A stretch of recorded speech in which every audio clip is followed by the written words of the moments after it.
कहानी शुरू होती है एक ऐसे वक्त में जब पूरे यूरोप में एक बड़े लेवल पर भुखमरी फैल गई। बहुत सारे देशों ने भुखमरी से निपटने के लिए कड़े कदम उठाए और उन देशों में फ्रांस भी था। फ्रांस में जो लोग आत्मनिर्भर नहीं थे उन्हें सरकार या तो कैद कर रही थी या बेरहमी से मार रही थी और उनमें लगभग प्रेग्नेंट औरतें या छोटी बच्चियां थी। लोग अपने परिवार को बचाने के लिए चोरी छुपे देश छोड़कर भाग रहे थे और उन लोगों में एक मिया नाम की औरत और उसका पति निको भी था। मिया उस वक्त लगभग 9 महीने की प्रेग्नेंट थी। दोनों पति पत्नी एक कंटेनर में छुपकर समुद्र के रास्ते से आयरलैंड भागने की फिराक में थे। इसके लिए दोनों के पास जो कुछ भी था वो सब दलाल को दे दिया। दोनों को जैसे तैसे एक सामान एक्सपोर्ट करने वाले शिपिंग कंटेनर में बैठाया गया। वो जिस कंटेनर में थे उसमें और भी परिवार थे और उस कंटेनर का नाम नाउ हियर था। दोनों के कंटेनर में बैठने के कुछ ही देर बाद उसमें और लोगों को भी बैठाया जाता है, लेकिन भीड़ ज्यादा होने की वजह से ब्रोकर आधे लोगों को जबरदस्ती उस कंटेनर से उतार देता है और उतरने वाले लोगों में गलती से निको भी था।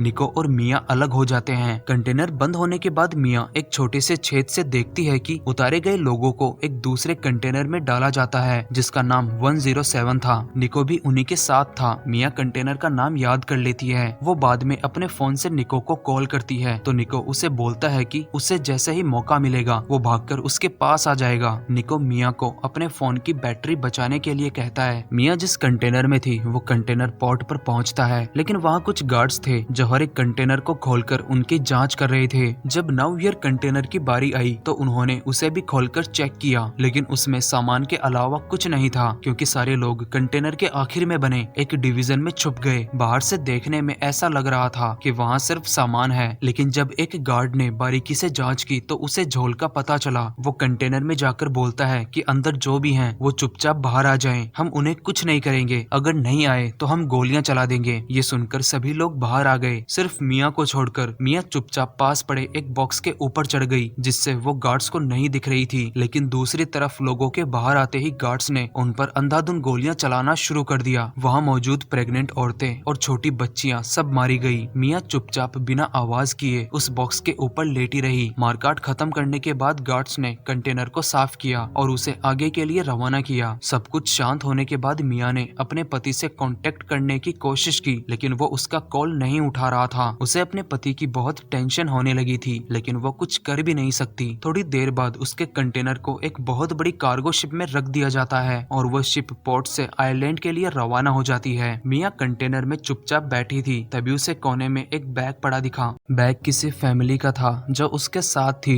बैग में एक ड्रिल मशीन, थोड़ा पानी और एक कीपैड फोन था। मिया फिर बैठकर आयरलैंड आने का इंतजार करने लगी, लेकिन लगभग आधी रात को शिप समुद्र के बीचों बीच एक तूफान में फंस गया। बड़ी बड़ी लहरों की वजह से जहाज बहुत ज्यादा हिल रहा था और उस एक कंटेनर में मिया अपने आप को कंटेनर की दीवारों से टकराने से रोक रही थी, लेकिन बहुत कोशिशों के बाद भी आखिरकार वो एक तरफ टकराकर बेहोश हो गई। कई घंटों बाद उसे होश आया। होश आने के बाद उसने देखा उसके आसपास थोड़ा पानी भरा हुआ है। उसने तुरंत कंटेनर की दीवारों में बने छेदों से बाहर देखा। उसके चारों तरफ बस पानी ही पानी था। तब उसे समझ में आया कि रात को जो तूफान आया था उसकी वजह से उसका कंटेनर शिप से नीचे गिर गया और वो अब अकेली समुद्र के बीचों बीच है। वो बहुत ज्यादा घबरा जाती है। उसने अपना फोन संभाला, लेकिन टकराने की वजह से वो काम नहीं कर रहा था। जो उसे दूसरा फोन मिला था उसमें पासवर्ड लगा हुआ था। बहुत ट्राई करने के बाद भी वो उसका लॉक नहीं खोल पाई। मिया ने देखा कि गोलियां चलने की वजह से कंटेनर में बहुत सारे छोटे छोटे छेद हो गए थे और उनमें से समुद्र का पानी अंदर आ रहा था। उसने तुरंत उन बॉक्स को खोलना शुरू किया जिसमें सामान एक्सपोर्ट किया जा रहा था। पहले बॉक्स में प्लास्टिक के डिब्बे थे, दूसरे में सर्दियों के कपड़े, तीसरे में एलईडी टीवी, चौथे में शराब की बोतलें और पांचवे में ईयरफोन्स के पैकेट्स थे।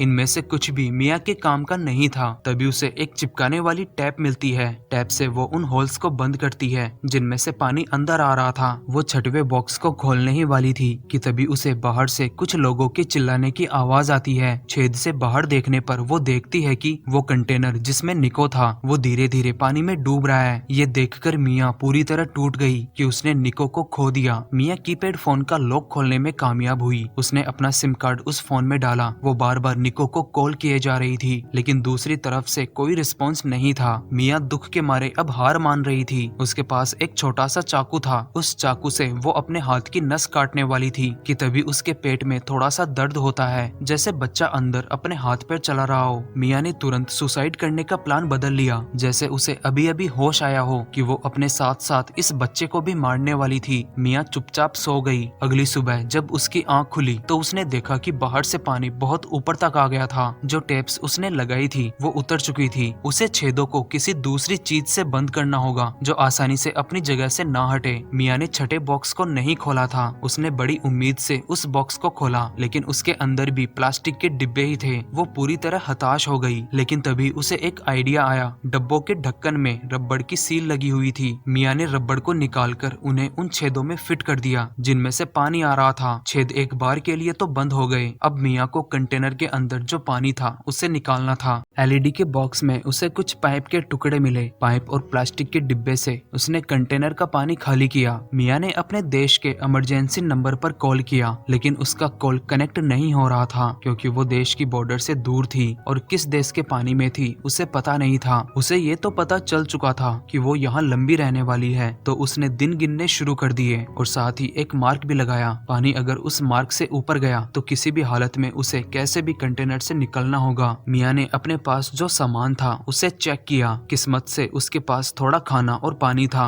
थोड़ी देर बाद मिया के पास निको का कॉल आता है। निको उसे बताता है कि वो ठीक है, वो शिप पर चढ़ा ही नहीं था। पहले ही चेकिंग की वजह से उसे भागना पड़ा। वो अभी फ्रांस में ही है। निको की बात सुनने के बाद मिया ने उसे अपनी हालत के बारे में बताया तो निको ने उसे हिम्मत रखने को कहा और उससे वादा किया कि वो उसे जल्द ढूंढ लेगा। इतना बोलकर उसने कॉल काट दिया। मिया खाने और पानी का इस्तेमाल बहुत सोच समझकर करने लगी। रात को अचानक मौसम बहुत ज्यादा खराब हो गया। समुद्र में तूफान उठ रहा था और इसी के साथ मिया को लेबर पेन भी शुरू हो गया। वो अकेली उस कंटेनर में दर्द के मारे बहुत तड़प रही थी, जहाँ ठीक से ना तो हवा और ना ही रोशनी पहुँचती थी। लेकिन उसने सारे दर्द को सहन करते हुए आखिरकार वहाँ अपने बच्चे को जन्म दिया और वो एक लड़की थी जिसका नाम उसने नोआ रखा। नोआ के जन्म के बाद मिया के शरीर से प्लेसेंटा बाहर निकला। उसे बाहर फेंकने के लिए मिया के पास कोई तरीका नहीं था, तो उसने उसे एक बॉक्स में बंद करके रख दिया। मिया को नोआ के बारे में निको को बताना था, लेकिन रात को आए तूफान की वजह से फोन पानी में भीग गया और बंद पड़ गया। कंटेनर में मिया को 4 दिन हो गए थे। जो खाना वो थोड़ा थोड़ा करके खा रही थी वो भी खत्म हो गया। कंटेनर में पानी अब थोड़ा और ऊपर आ चुका था। ड्रिल मशीन को देखकर उसे कंटेनर की छत काटने का आइडिया आया ताकि वो बाहर जा सके और शायद मदद ढूंढ सके। उसने एक बॉक्स पर खड़े होकर कंटेनर की छत पर ड्रिल मशीन की हेल्प से छोटे छोटे छेद करना शुरू किया, लेकिन थोड़ी ही देर बाद ड्रिल मशीन की बैटरी खत्म हो गई। वो अपना काम पूरा नहीं कर पाई। बाद में उसने अपने पास जो चाकू था, जो उसने छोटे छोटे छेद किए थे, उनके बीच की जगह को उस चाकू की हेल्प से काटना शुरू किया, लेकिन आधा काम होने के बाद चाकू भी टूट गया। मिया पूरी तरह हताश हो गई। उसे अब बचने का कोई रास्ता नजर नहीं आ रहा था। भूख से उसका बुरा हाल था और खाने के लिए उसके पास कुछ नहीं था। तभी उसे अपनी प्लेसेंटा दिखी जो उसने एक बॉक्स में रखी थी। वो ये नहीं करना चाहती, लेकिन भूख उसके बर्दाश्त के बाहर होती जा रही थी और मजबूरी में उसने अपनी ही प्लेसेंटा खाई। मिया को कंटेनर में 7 दिन हो चुके थे। उसके पास खाना और पानी बिल्कुल भी नहीं था। शरीर में एनर्जी बहुत कम बची थी। वो बस अब एक तरफ बैठकर अपनी मौत का इंतजार करने लगी। उसे अपनी मौत का डर नहीं था, उसे बस इस बात की चिंता थी कि नोआ को कुछ नहीं हो जाए, क्योंकि वो अपनी एक बेटी पहले ही खो चुकी है जिसका नाम उमा था। उमा को सरकार के द्वारा मार दिया गया। 8वें दिन अचानक बारिश होने लगती है। मिया ने जितना हो सके बारिश का पानी डब्बों में भर लिया। उसी दिन मिया को एक आइडिया आया। वो पूरी छत काट तो नहीं सकती, लेकिन जितनी कटी है उस हिस्से को मोड़कर बाहर जाने का रास्ता तो बना ही सकती है। मिया तुरंत वो रस्सी लाई जिससे एक्सपोर्ट होने वाले बॉक्स बंधे थे। उस रस्सी को कटी हुई जगह पर फंसाया और अपनी पूरी जान लगाकर रस्सी को नीचे की तरफ खींचा। बहुत मशक्कत के बाद आखिरकार वो हिस्सा मुड़ गया। मिया ने 8 दिन बाद खुले आसमान को देखा था। उसके अंदर दोबारा से एक छोटी सी उम्मीद जगी थी कि वो शायद बच सकती है। मिया नोआ को लेकर बाहर कंटेनर की छत पर आई। दोनों इस वक्त शांत समुद्र के बीचों बीच थे। दूर दूर तक सिर्फ पानी था और कुछ नहीं। बाहर आने के बाद भी ज्यादा कुछ नहीं बदला। वो अब भी भूख से तड़प रही थी। थोड़ी देर बाद मिया कंटेनर की छत पर बैठकर नोआ का डायपर बदलती है जो उसने कपड़े का बनाया था। बदलने के बाद खराब डायपर को समुद्र में फेंक देती है। उसी वक्त वो देखती है कि डायपर के अंदर की पोटी को खाने के लिए वहाँ छोटी छोटी कुछ मछलियाँ आ गई थी। मिया उन्हें पकड़ने की कोशिश करती है, लेकिन एक भी मछली उसके हाथ नहीं आती। इसी बीच उसके पैर में बहुत गहरी चोट लग गई, उन शार्प कोनों की वजह से जो छत काटने से वहाँ बने थे। चोट इतनी गहरी थी कि मिया उसके दर्द को सहन नहीं कर पा रही थी, लेकिन फिर भी उसे अपना घाव सीलना होगा जल्दी रिकवर करने के लिए। पहले तो उसने घाव सीलने का जुगाड़ बनाया LED टीवीज के पार्ट से। इसके बाद उसने बहुत सारी शराब पी ताकि नशे की वजह से उसे दर्द कम महसूस हो। नशा होने के बाद उसने अपने पूरे घाव को सील लिया और नशे में ही उसे ईयरफोन्स को देखकर एक आइडिया आया। होश में आने के बाद मियाँ ने पूरी रात बैठकर ईयरफोन्स के तार से एक छोटा सा जाल बनाया मछलियों को पकड़ने के लिए, और अगली सुबह उस जाल में नोआ का डायपर डालकर उसने आखिरकार मछली पकड़ ली। पिछले 9 दिनों में मियाँ ने पहली बार पेट भर के कुछ खाया था। पेट भरने से मियाँ की एनर्जी और उम्मीद एक बार फिर लौट आई। उसने थोड़ा बहुत मछलियों का स्टॉक भी अपने पास बना लिया। मियाँ के पास अब जरूरत के हिसाब से खाना और पानी था। देखते ही देखते कुछ दिन और बीत गए। मियाँ तैरते कंटेनर पर बस इस उम्मीद में बैठी रहती कि कहीं से कोई हेल्प आ जाए, लेकिन दूर दूर तक उसे कुछ भी दिखाई नहीं देता। 13वीं रात को अचानक मियाँ का फोन बजता है। वो निको था। पानी सूखने से फोन दोबारा चालू हो गया। कॉल उठाते ही निको मियाँ को बताता है कि जिस दिन वो देश छोड़कर भाग रहे थे उस दिन उसे भी गोली लगी थी और अब उसकी हालत बहुत ज्यादा खराब है। निको ने उसे इसीलिए कॉल किया था कि वो उससे माफी मांगना चाहता है। वो उसे ढूंढने नहीं आ पाएगा क्योंकि उसके बचने की उम्मीद बहुत कम है। ये सुनकर मियाँ का दिल एकदम से बैठ गया। उसने फिर निको को अपनी बेटी के बारे में बताया। वो कैसी है,